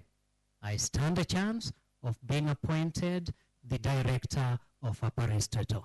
You don't. But I dissuaded you from believing what you believed. You saw me as a professor on television, and you thought I was very exciting by drumming up ethnic conclusions as to who is going to win a vote. If you look at Kenya, we have formed this very strange analysis of our politics. You look at President Uhuru and Deputy President Ruto, Gikuyu and Kalenjin. How many people registered as voters from those areas? If there are more than those who registered in ODM strongholds or NASA strongholds, then the automatic conclusion is that Uhuru and Ruto will win. That is nonsensical approach to politics. Nonsense. Nobody votes purely on the basis of ethnicity. Nobody. Research shows religion influences who we vote for. You cannot have a Roman Catholic presidential candidate and expect that candidate to be elected by Pentecostal, okay? If they also have their own candidate. The other factor is economic interests. Who threatens my investment? I am an investor. I have some rentals. If a candidate says I'm going to lower rent, that is enough reason for me to vote against him. We have many factors. Studies in the US show that young women in particular don't vote for old men. They vote for young, attractive men because they represent what they would like to have for a husband. Okay? We have many factors. Please, if you have been arguing on ethnic terms that this candidate is going to win because they come from this particular community, you have lost your way. You have lost your way. If you look at KANU in 1961 and 1963, KANU was identified by British scholars as a political party of the Gikuyu and the Luo. Put those two communities together. Can they win an election in Kenya? No, but KANU won. Okay? Put the Kalenjin and the Gikuyu together in 2013. Do they have enough numbers to make 51% of the population? They don't. Okay? They don't. Okay? So we get misled. We get misled. We swallow lies on television. And as one of the speakers told us, we are married to the politician that we keep running after and also married to the media. Let me give you a scenario. One story will be true and the other will be fiction. A bishop, like my sister here whom I've met before, is working in this training institute. And she gets beaten by a dog. That is a true story. Okay? Then our chairman here decides to create a rumor that our bishop, while working at the institute, she bit a dog. It is a rumor. Which of these two stories do you think will make it to the media? The second one, because the media thrives on controversy. Okay? They thrive on controversy, not reality. Okay? And the media can afford to make mistakes. They can afford to make mistakes. They can have a huge story that Karega Monene is dead. He has died in Naivasha today. Okay?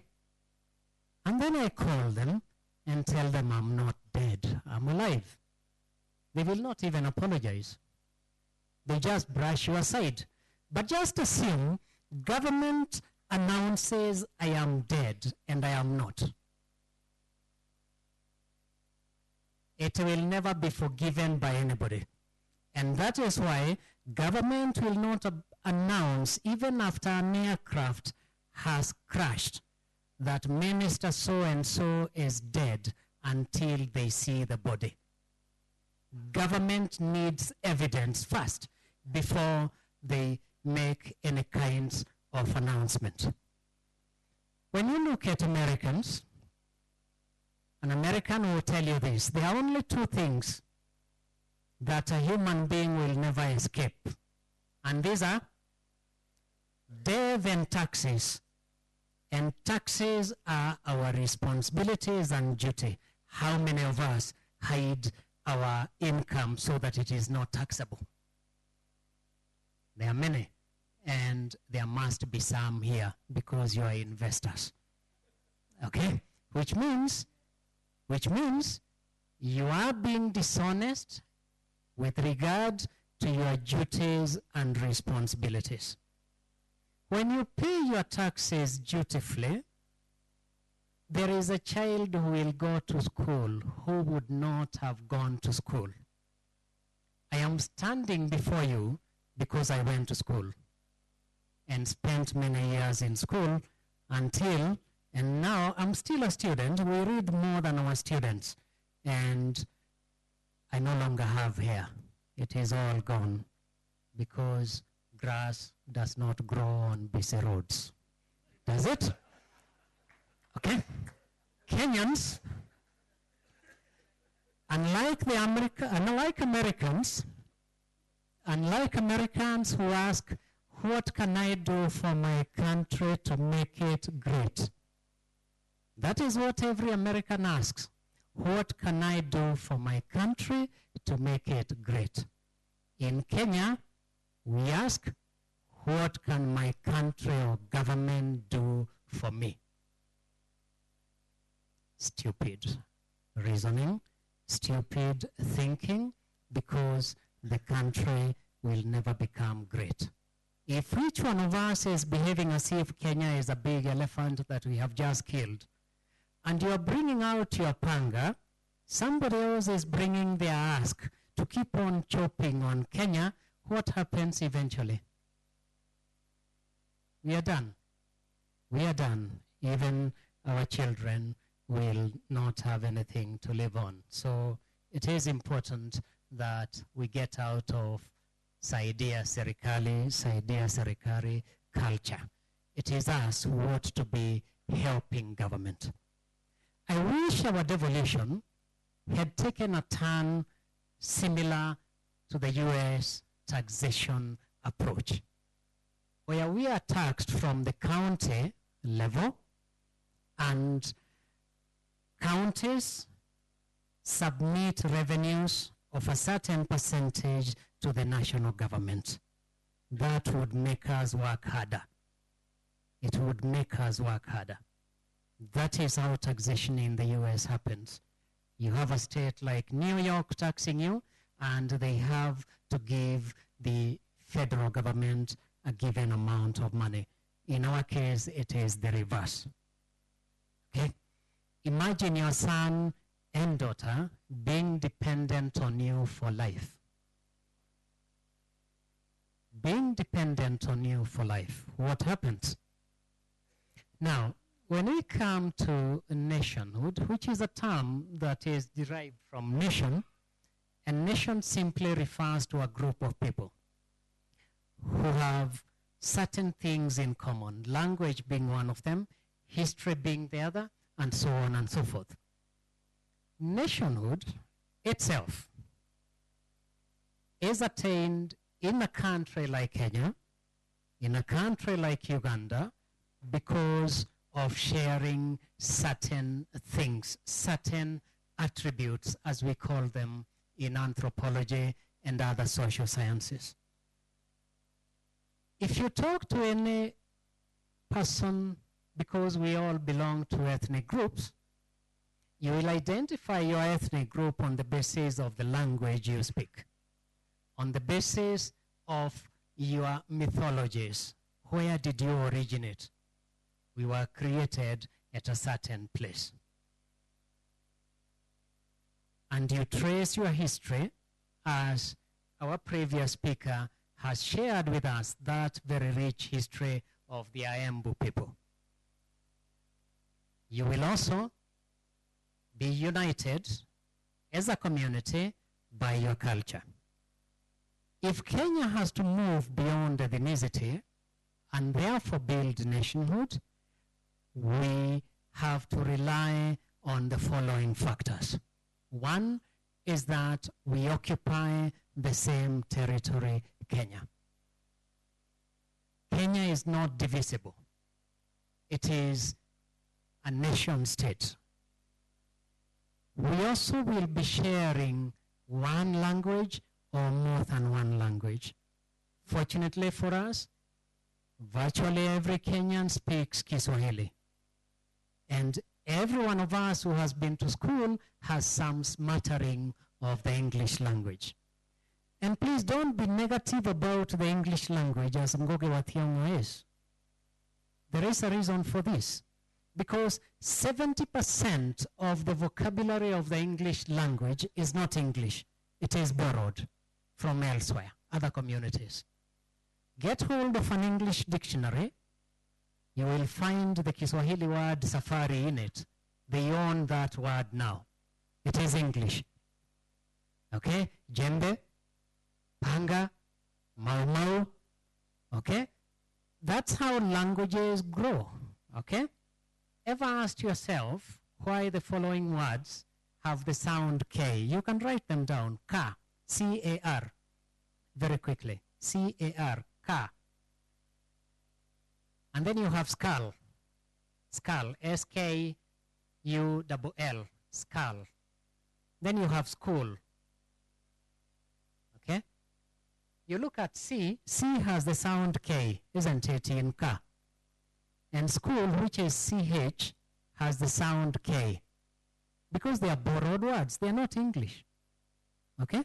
That is why spelling is a disaster in the English language in our schools. Because it doesn't make sense. K will always be K in your mother tongue or in Swahili language. Okay? But not so in the English language because they have borrowed so many words from all over the world. Okay? So don't be shy about using English. In any case, we have Kenyan English. Me, I think. That is Kenyan English, Kenyanized. Because in our Bantu languages, we use the pronouns I, and then you conjugate the verb think, so it becomes me, I think, and that is correct English in Kenya, not anywhere else. Niye gweshiria, okay? Mimi ninafikiria. That's how languages grow. And as the languages are growing, please note also that in this country we have also borrowed from the English language and Kenyanized some words. For example, boda boda. Boda boda is English, not Kiswahili. It is boda porter. Boda, mpaka. Porter, mtu wa kukubebea mizigo. Okay? Boda porter. Yes. You ask the communities that live, because this came about particularly because of smuggling between Uganda and Kenya. Ask the communities living in that area. I won't give an example of one that we have in this room. Okay? Saying a P after a D and P is problematic. Okay? So it becomes boda boda. Okay? And then you have places like Ikolomani. Ikolomani is English. Kenyanized, gold mine. Okay? You have Kirigiti in Kiambu, cricket. Okay? Their Kamba have their own also welfare. It is derived from welfare. Isukuti. Okay? And so on and so forth. Okay? That is how languages grow. And as languages grow, they also die. Languages also die. Latin was spoken all over Europe. Who speaks Latin today? Only the Pope and a few members of the clergy and a few very old universities like Cambridge, where I was a student and graduated in Latin. Okay? They use Latin for graduation because it is a solemn ceremony. Okay? So your language, the Gikuyu language that you are so proud of, can also die. Do you know why it is dying? Because it is becoming non-functional. Okay? Languages die when they become non-functional. Okay? We are all grown-ups here. Let me give an illustration using the culture that our previous speaker shared with us. In the Gikuyu language, a girl that had not gone through the physical circumcision was called Kirego. When did you last hear that word? When? Okay? It is a non-functional word, and therefore it is dead. We are only talking about it because we are attuned to historical culture. Okay? That's how languages die. There is one language that has died, Yaaku language, Y-A-A-K-U, spoken in the Mukogodo hills in Laikipia. Okay? It was a language of hunter-gatherers. But they are surrounded by pastoralists, and they have become, over the years, overwhelmed by the pastoralists. So they have become pastoralists. Hunter-gatherers don't have a name for goat. They don't have a name for milk, because those were not their economic activities. And therefore, they have had to borrow words from the surrounding communities, and in particular, the Samburu. And in the process, because of changed economic circumstances, hunting and gathering is no longer economically viable in that area. They have become Samburu by speech, Samburu by language. So don't be worried if your language dies. It is just natural. Cultures also die. Cultures are dynamic, and believe you me, it is an anthropologist who is telling you about this. Besides sharing common territory, for Kenya to become a country that can be proud of its nationhood, we must have a collective memory, and therefore we must have a common history. Who are we as Kenyans today? If somebody were to ask you, is there a single history book that I can read to understand Kenya? The reality is there is none by a Kenyan, none by a Kenyan historian. Please don't crossfire me because I'm called Professor of History. It is my university that doesn't distinguish between history and anthropology. Okay? So I am an anthropologist. Don't ask me why I have not written one. But I'm editing one on Kenya at 55. So we shall have that history covered in that particular publication. We must also have shared values, values that we share across Kenya. And please, as parents, let us not pass on the responsibility for our children's learning of values to teachers.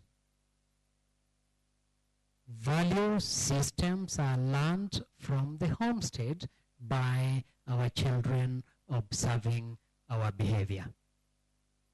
Huwezi kuwa mzazi mlevi na unaambia mtoto wako asikunywe pombe. Ataonja. Because the only time they see you happy is when you are drunk. The rest of the time, you are a tiger in the homestead. They will want to discover what is it in that drink that excites you to the extent of being extremely happy. We shall also need to have a sense of oneness as a people. A sense of oneness. Now, when I talk about nationhood, some people get fairly concerned that does this mean I will lose my ethnic identity? The reality is you will not lose your ethnic identity. Human beings all over the world have multiple identities. What we call in history and anthropology and sociology multi-layered identities. First identity, and the only one, is biological. That is the sex.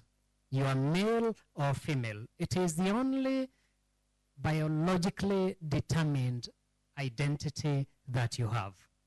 All other identities are constructed for us by other people. I will use myself as an example. Born at Subukia, Spring Valley. In the village where I was brought up, in my first few years of primary school, every child spoke every other child's language. And in total, we spoke 13 languages in that village. My first language was Kikamba, not because my parents are Kamba, but children who had the most interesting stories to tell were Kamba. And therefore, every child my generation was forced to learn Kikamba. They were very talkative. They dominated speech. Our mother tongue became second. We learned Kitugen, which is Kalenjin today, Kegusi, Kisi language, Kimasai, Kiturukana, Kiborana, and so on and so forth. Okay? Now, if I was taken from that village at the age of 5 or 6 or 7 and moved to Turukana, what would I have become today? A Turukana. So my Gikuyu-ness is not biological. It is culturally determined. Commander, you will cause a riot here if I announce how many minutes you have given me. Yeah? You have heard the reaction, Commander. Okay? But I listen to commanders because you will not always be with me to protect me. And I will be in their company most of the time. Okay? Okay? Now, besides my ethnicity, we talked about the biological identity being our sex. My ethnic identity was therefore constructed for me by people who are older than me, teaching me that I am Gikuyu. My Gikuyu-ness was not biologically determined. I could have become Masai, I could have become Mogusi, I could have become Mumeru, I could have become anything. Okay? When you come to my name, because my name is also a form of identity, I did not choose my name. Somebody gave me that name. Somebody older than me on the basis of culture, on the basis of religion. Okay? So human beings all over the world have many, many identities.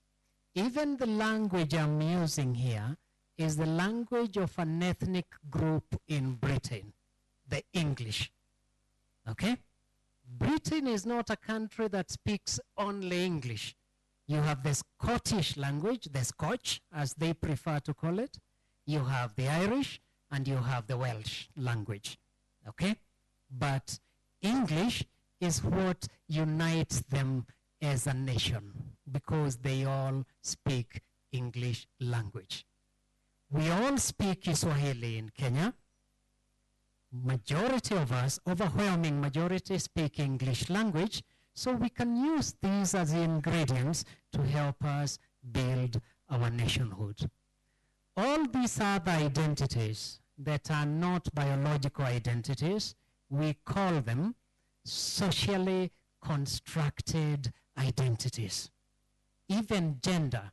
Please, gender is not equal to sex. Okay? It is not. They are very different things. If you look at my head, you notice there is a mini Rift Valley here. That mini Rift Valley came about because I am third born in the family. In between my firstborn brother and me is a sister. She is now deceased. But this was a tomboy. She was nowhere available to go and look for firewood or fetch water. So that responsibility fell on my older brother and myself. Okay? Oyo ni mukwa. Okay? It is the leather strap. Nagoi. Awakuwa wagoi wito, wagare wito, wajiko wito, na kuria wito. Okay? Now, the tasks that I was undertaking traditionally were reserved for girls. So as far as gender studies are concerned, I was a boy, but doing girls' duties. Okay? Gender has to do with allocation of duties. Okay? Not your biology. Please let us remember that. Okay? Nationhood, therefore, will enable us to have a broad identity, an identity that goes beyond our ethnicity, where we regard ourselves as Kenyans and we are proud of being Kenyans. When Uncle Moody Awori, our vice president, was in office, they introduced a slogan about kujivunia kuwa Mkenya. What did we do with it, Kenyans? We changed it to navumilia kuwa Mkenya. That is how silly and stupid we are. It is not evidence of cleverness to reduce your mother to that level. Navumilia wewe kuwa mama yangu. Can you imagine telling your mother that? Can you imagine? Would you ever try? But you do that for your bigger mother, namely Kenya. Okay? Kenyan nationhood is a responsibility for all of us, not just for one person, but as every activity that takes place in human life requires, there has to be some leadership. And you are in this meeting because you are leaders. So you have a responsibility, just as I do, and just as the committee members who are here, the political leaders in this country, the administrators in this country have to help us build Kenyan nationhood. You will get this presentation if you have your email address registered. If you look at this slide, we have only 2,738 politicians on our payroll as a country. 2738 politicians. They're the ones who earn salaries from government. How many Kenyans do we have today? What is our population projected to be today by the Kenya National Bureau of Statistics? 45, 46 million. And we let this number of politicians plus a similar number of politicians in the opposition destroy our country, get us to fight just because of 5,000 politicians. Behead each other. My brother and sisters have refused to leave Nakuru County. They have been victims of politically instigated violence since 1992. They don't know any other place that they can call home. It is just Nakuru. And for a whole 4 years and 9 months, you don't care what the your neighbor's ethnicity is. You don't. But 3 months to election, it becomes important. Why? Because majority of us have refused to think. We don't ask questions. People who think ask questions. Now, I am being threatened. Modernization, modernization will help Kenya. Modernization will help Kenya. What do I mean by modernization? Making Kenya modern in terms of infrastructure, building roads, building stadiums, building airports, building railways, and so on and so forth. Because what that does is that it helps us move over long distances within a very short time. First time I went to Marsabit in 1984, we took a minimum of 3 days. And the commander will tell you that we must have been driving extremely fast because it was taking even a week or more. And the reality is we drove for 14 hours continuously every day. And the last day, 16 hours. Today, to go to the same place, Marsabit, from Nakuru, will take you less than 24 hours because of modernization of infrastructure. Just do me a favor. Look at the person sitting next to you and the one sitting behind you. Very quickly, their face. And tell me if you can see anybody who has protruding upper teeth. Okay? Meno inatoka nje. Okay? Unaona? Hakuna. Lakini ukiangalia picha za Kenyatta, Jomo Kenyatta in the 1920s, meno yake ilikuwa nje. Okay? And every photograph you see dating back to that period has that common feature. Okay? What has happened to us? Why don't we have those teeth today?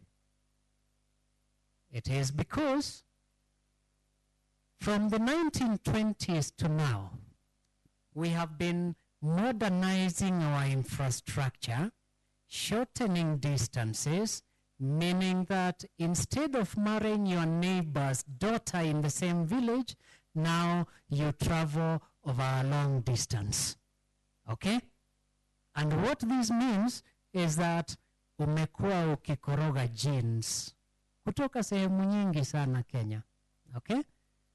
And the other thing I would like you to do, look at the person next to you again and the one behind you. You will see somebody who you think is a Somali.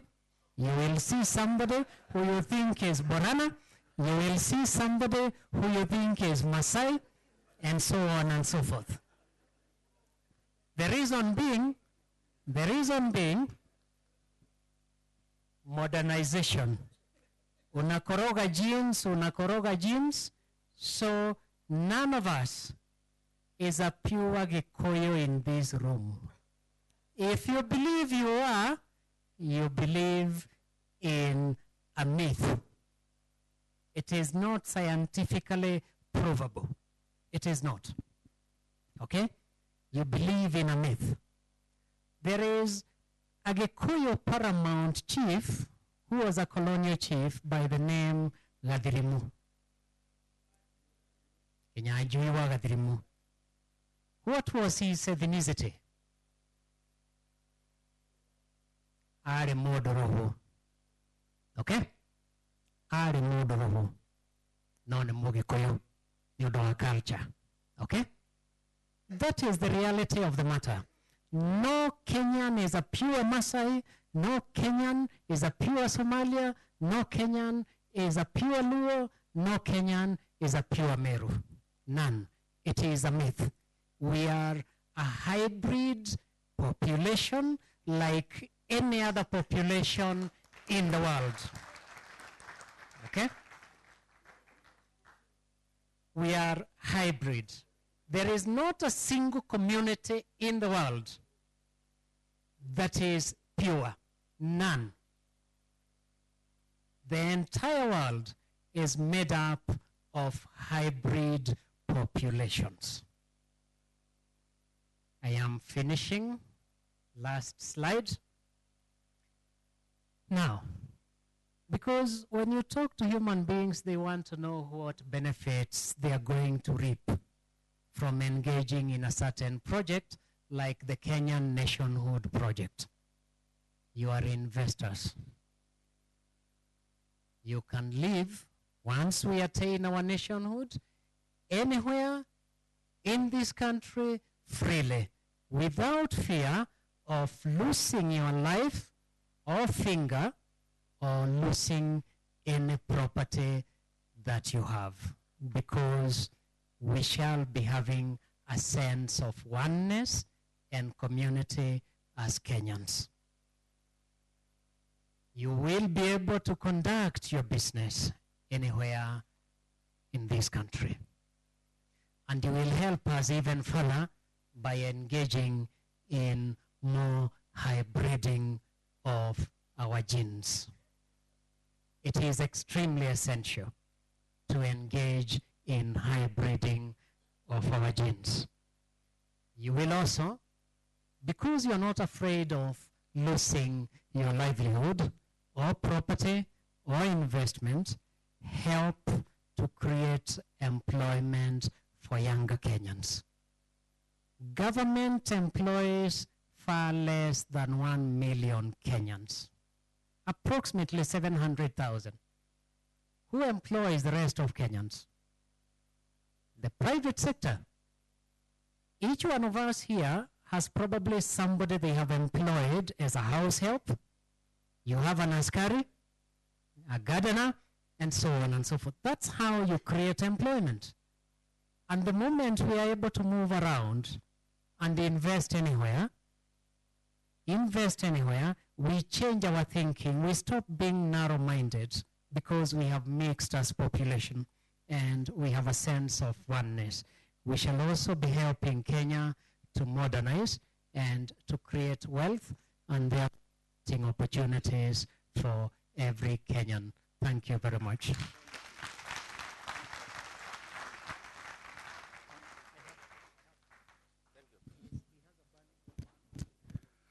Thank you very much, Professor Karega.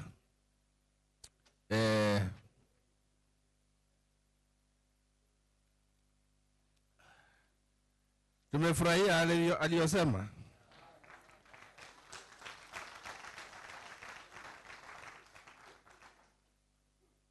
I think it was quite useful. Had I not stopped him, he could continue even until tomorrow. I know him. As I told you, he's a partner in this job.